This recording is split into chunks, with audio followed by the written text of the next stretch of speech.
Breathe Yoga, the show dedicated to inspiring your practice and elevating your mind, body, and soul. Jen Maramba from Kapwa Collective shares the importance of connecting with your roots in conscious living. Kaye Study went on the road and we met some amazing humans at two of the hottest yoga destinations in Eastern Canada. Today we chat about conscious music with MC Yogi at Wanderlust. This season in Strike a Pose, we share a short practice that you can follow along with at home. In Yoga Bites, we've brought some amazing health and wellness professionals to share your favorite recipes that keep them fueled on the go. Thanks for staying connected. Coming up, Conscious Living.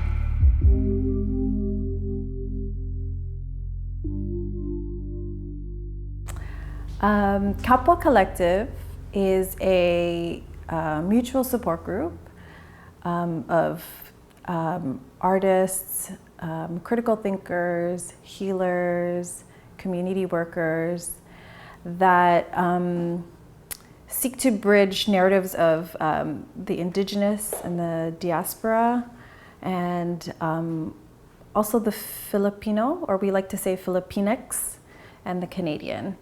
And we do this in different ways. We have events, we support each other, we play with each other, we be in nature with each other. We learn how to care for ourselves, and we learn how to do that with each other, and in turn we care for each other. So essentially what we do together is we remember the stories of our ancestors. We talk about traditions that our family remembers. We have guidance from elders as well, and teachers that teach us things not only about our Filipino culture, but also about indigenous ways of knowing and living and practices. I think living away from the homeland, and this is just my answer as one member of Kapwa Collective. Each member would have a different answer. But for me, I feel that I have a disconnection from my homeland, from the Philippines.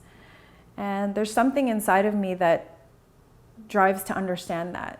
Even as a Filipinx person here, what does that mean? Like, what does Filipinx mean?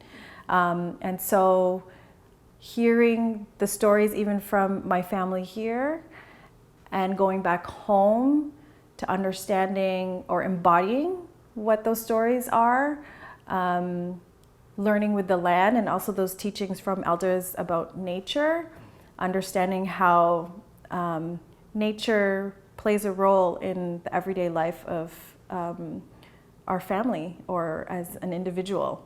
Everything can be seen as medicine, and there's modern technology that can be useful in our healing. And Western medicine has its challenges, and sometimes traditional medicine can have its challenges in today's life.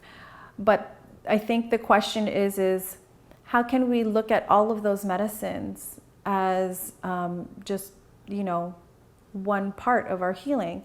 And how can we look at it as a way to reflect on whether this type of medicine is for us, and whether we're listening to a traditional healer or a holistic practitioner or a doctor. How can we consider those things and really reflect and decide on what works for us? Because there's Western medicine, like let's say dialysis for an individual that's having kidney issues. That is vital for the survival and the well-being of that individual in that moment or in those moments. But then there are traditional practices where we are looking at the work of the spirit, if one believes in that, where it is helpful to return to that spirit world and connecting. We love to play. We love to play. We love to eat together. We think that it reminds us of when we gather with families, right? What's the first thing you do when your family welcomes you into the home? You eat. Kain na, kain na. So, and that's that's a form of bonding. And I've even seen that, like, even in very, you would think, very serious ceremonies like funerals. Eating is such an important thing. It nourishes the body. It keeps people happy, or can keep people happy. It keeps your mind busy, but it's also a way of sharing. That's a form of kapwa. So I brought some fruits here today, some mango and some tamarind and some oranges. And usually what we do is we sit with each other and we eat.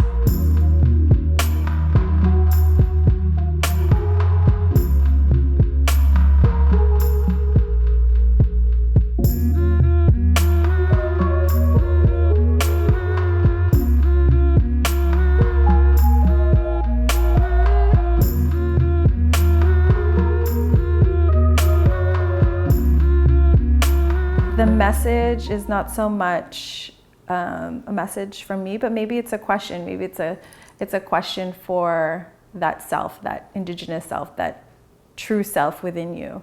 Who is that? Who is the indigenous self? Who are you? Deep inside, who are you? What makes you happy? What kinds of things do you do to play, to be happy, to remember? And remembering is such a huge message or question too, right? Is what are the stories that you remember?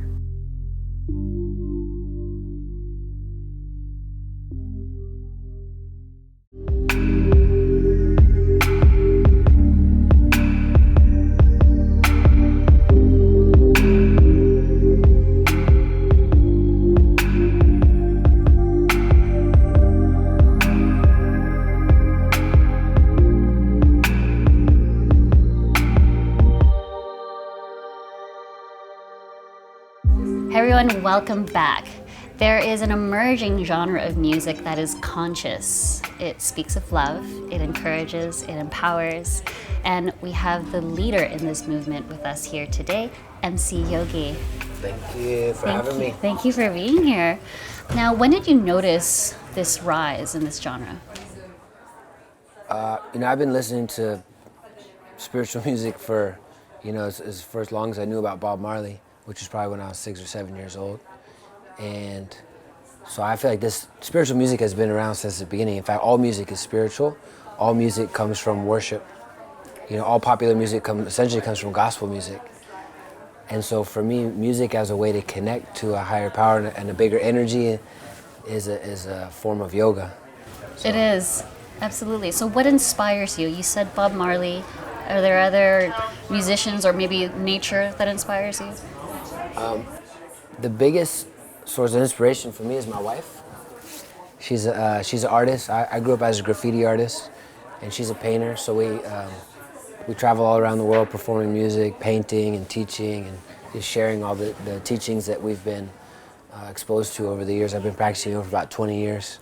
So I still consider myself very much a student and a beginner, but I've also been really fortunate to have incredible teachers that have imparted a lot of wisdom and a lot of knowledge in me, and I feel like it's my responsibility to kind of turn around and share it.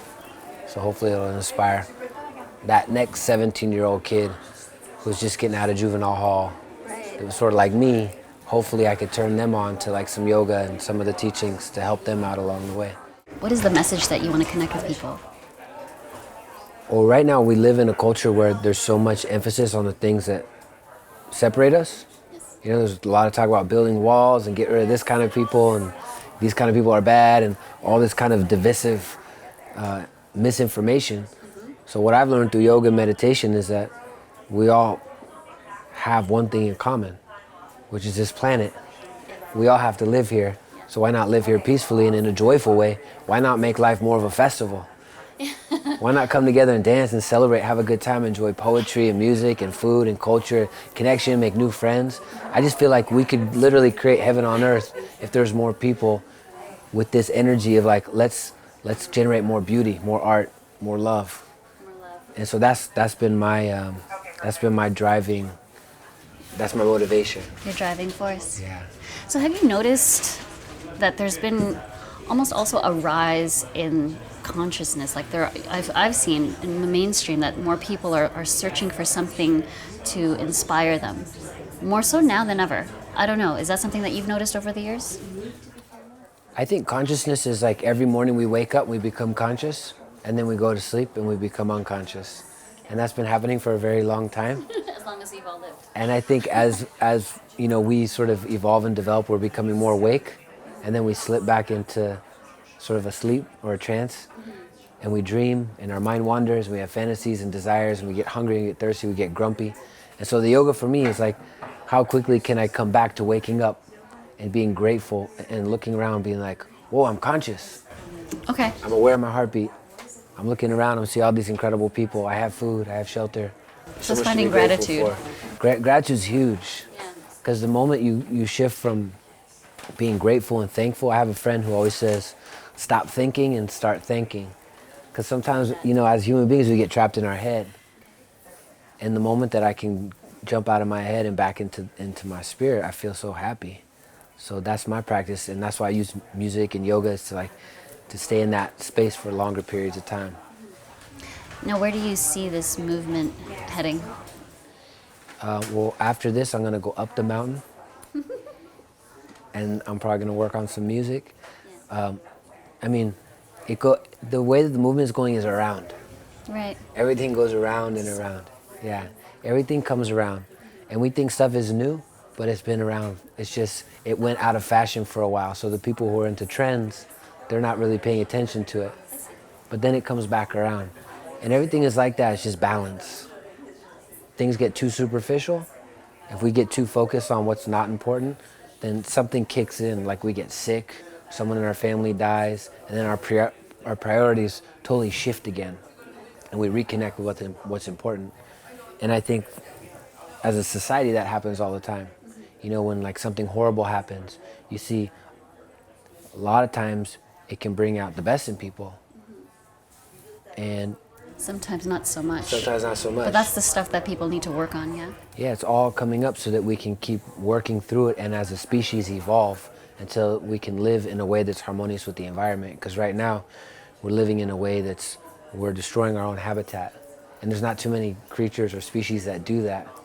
So my wife is an amazing teacher, and she has all these incredible stories from the Buddhist tradition that she loves to share about animals, bodhisattva animals, enlightened animals. Sometimes we think human beings are on the top of the food pyramid, but actually, if we look at nature and look at animals, the way they behave is way more enlightened than us, because they're not taking more than they need, they're living in harmony with their environment, and there's a balance.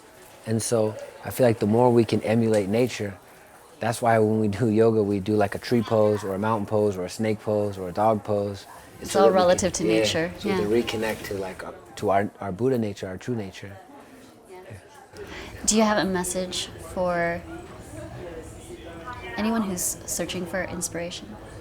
Inhale. Inhalar. Inspirar. Spirit is breath. The deeper you breathe, the deeper you connect.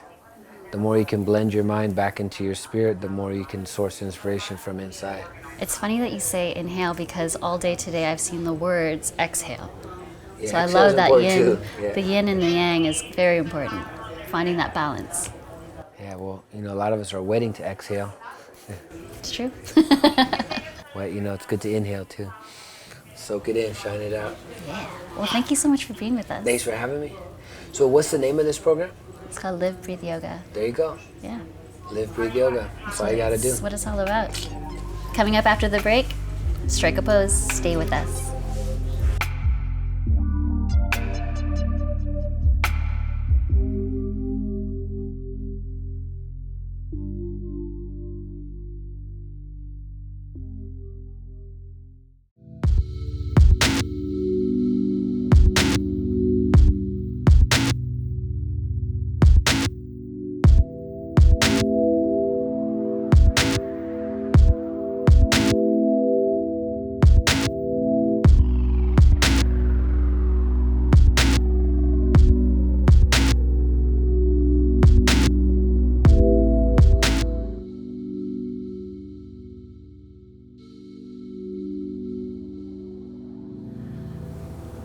Giving yourself a moment to arrive, palms forward, eyes closed, rooting into both feet. As you root into both feet, lift all 10 toes and spread them out against the earth. As you spread them out against the earth, think of rooting into the base of your big toe, base of your pinky toe, as well as your heels, allowing yourself to find that lift from your heels to the top of your head. Observe your breath.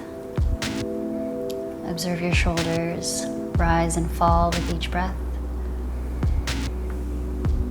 As you allow yourself to arrive, inhale, draw your hands to heart center. Exhale. Gently open your eyes. Inhale, sweep your hands up. Look at your palms. Exhale, take your hands to heart center. Step back with your left foot. Keep your toes tucked under, lunging deep. All 10 toes facing forward, back heel high off the earth. Sweep your hands up. Drawing your gaze to where the ceiling meets the wall and observing what's happening with your front foot. Can you root into all 3 points of that right foot? Raise your back heel high enough so you're also stretching out the back of your toes. Gently find lift from the center of your chest and imagine a beach ball pressing up against your back as you reach up and back over this imaginary beach ball, going a little bit deeper into your crescent lunge. Inhale back up into an upright position. Staying in your lunge. Gently take your left hand forward, right hand back. Gaze towards your right hand, palms to face the side wall. Observing this twist in your body. If you feel like your shoulders are drawing forward over your right knee, try to use your left finger to pull you towards the back of the mat. Shoulders stacked over hips. And gently taking your right hand to the back of your left thigh. Left hand up to the sky, reaching up and back, maybe drawing your gaze up towards your left hand.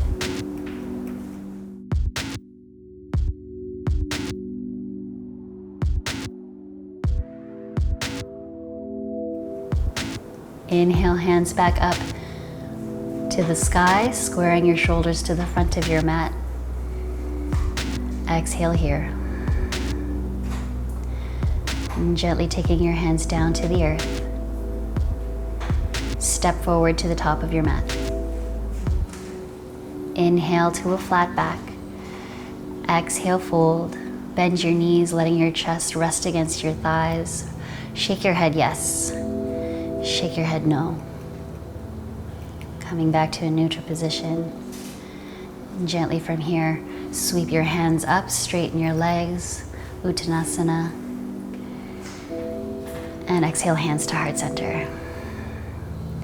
Stepping back with your right foot, sweep your hands up, crescent lunge on this side. So all 10 toes are facing forward. Observing your body. Observing how all 3 points of your left foot is rooting into the earth. Back heel high off of the earth, stretching out the back of your toes. Back leg is straight. Again, from the center of your chest, reaching up to the sky as though you are reaching up and back over an imaginary beach ball, maintaining this lunge, observing your ribcage expand and contract with each breath. Inhale back up into an upright position, gazing forward. Exhale, right hand forward, left hand back, looking towards your left hand, palms facing the side. Observing the difference in this twist from side to side. Allowing your shoulders to stay stacked over your hips.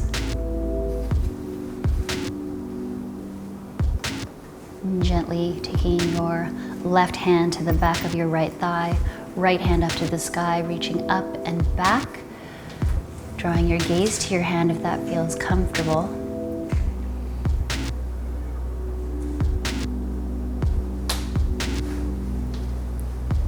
Inhale, arms up. Gazing forward. On your exhale, take your hands to heart center. Slowly draw your hands down to the earth. Step forward to the top of your mat. Inhale till flat back. Exhale, fold, bend your knees, letting your chest rest against your thighs. Shake your head yes. Shake your head no, relaxing your neck. Rooting into both feet evenly. Inhale, sweep your hands all the way up. And gently take your hands to heart center. Exhale. Namaste.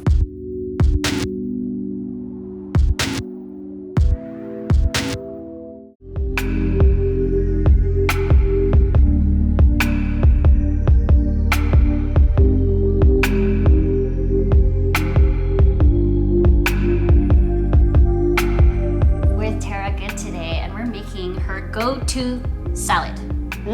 What's in it? So this is my take on a Caesar salad. I'm not a very good cook, so this is about as fancy as I get. You don't have to be a good cook. You just want to have a yearning to eat certain things. Right. So we start with a leafy green, any type. I chose romaine lettuce today, but you can use kale or spinach or whatever you want. It's your vote, yeah. And then we have whatever vegetables you want chopped up in it. So I have cucumber, tomato, mushrooms that we're gonna saute, and some tempeh acting as the substitute for the bacon. Now for those viewers who aren't familiar with tempeh, what is it? So tempeh is a soybean product, and it's kind of like tofu. It has the same consistency as tofu, so it acts as a protein, and it just adds a little bit more texture to the salad. So in a Caesar salad, what would this be replacing? It would be replacing the bacon. Huh, does it taste like bacon? No. Okay. It's salty. A girl can dream. Yeah. So what do we start with? So we're gonna start by making the dressing, Okay. first and foremost. Okay. So we can take a bowl. Okay. There you go. And add about half a cup of olive oil. There you go. And then we're gonna add just a dash of Worcestershire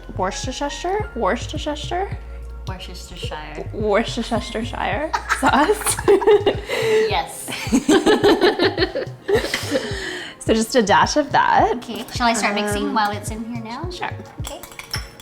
And then just like a little dollop of Dijon mustard. Okay, I'll scoop that up here. We got some Dijon. And then some anchovy paste. Same, just like a little squeeze. A little squeeze. And mix that all up. Okay.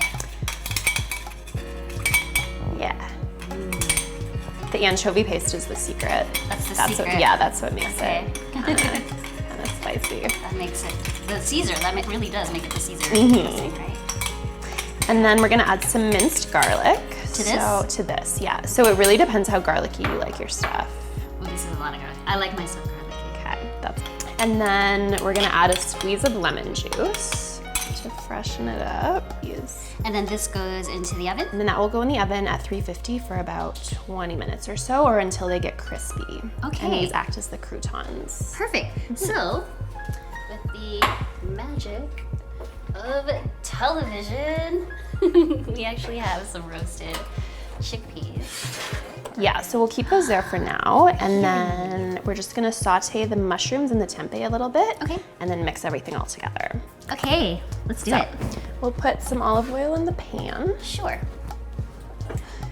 So we'll just add these.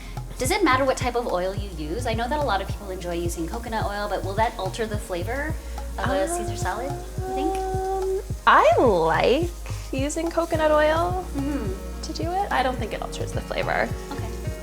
But you can use any oil that you want. Yeah.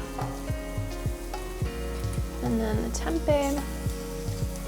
And then you just want to cook these till the mushrooms are fully sauteed, and then until the tempeh is just a little bit brown. Okay. So aside from being a yoga instructor, how do you live, breathe yoga? So I just really try to incorporate it into every day. with people on the street, I try to be as kind and compassionate as I can. And I find that the more I practice yoga off the mat in terms of being non-judgmental towards people, that to me is my practice. Yeah, it's kind of that misconception that when you see yoga that it's just the postures. So it's really bringing yoga into your day-to-day off of the mat as well. So that's really great. And to do all of this, you do need the right type of fuel to keep you going, especially if you're go, right? Yeah, absolutely. And I find, I don't know about you, but I find when I start to eat really greasy, bad food, it kind of puts me in a bad mood. Yeah. More. It definitely weighs you down. I feel it in my solar plexus. Yeah. I feel it like weighing me down. It's next to your stomach, so that makes sense. Yeah. It's like, what are you doing? Yeah, and just the toxicity of it, I feel like makes you more toxic in your emotions. In your emotions, yeah, absolutely. So shall I start to mix the dressing onto the salad now, or do you wait to have that prepped first? I wait for the salad dressing as last, but you can put the chickpeas in. Cooking with a friend is always more fun, I find. It's way more fun. Just makes life easier. Kind of get it done faster. Right? There's always the chopper and then the cooker. The cooker. Just divide the responsibilities and you're set.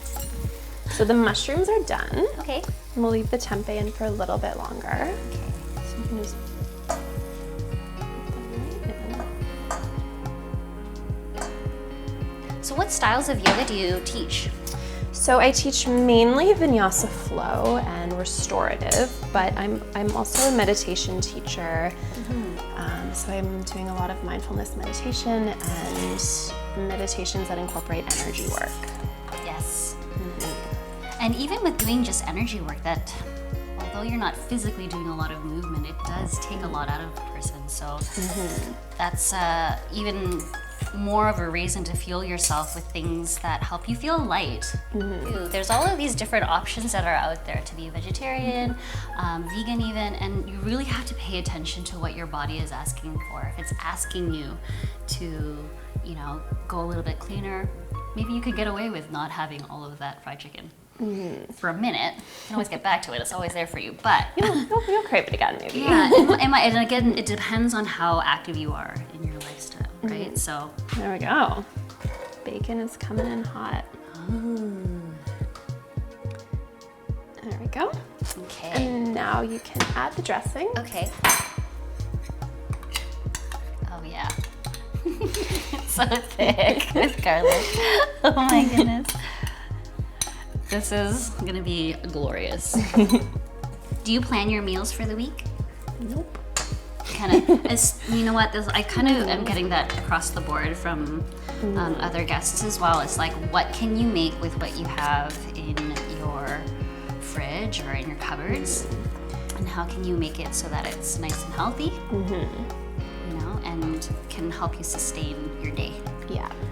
I'll do groceries once a week, just so I have something in the fridge, because it's always dependent.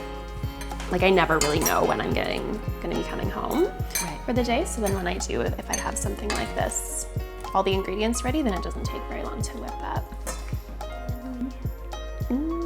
That's good. Okay. Thank you. You're welcome. Okay.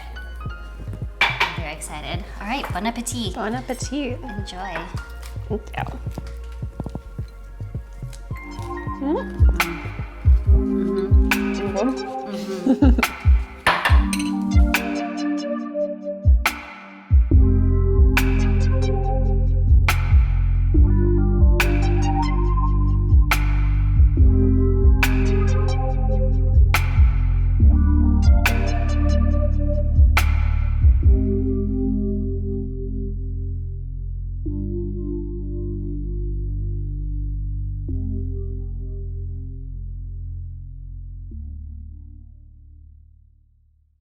I made that same salad the very next day because it was that delicious. Now don't forget to download MC Yogi's album, Ritual Mystical, on iTunes. Thanks for watching. Namaste.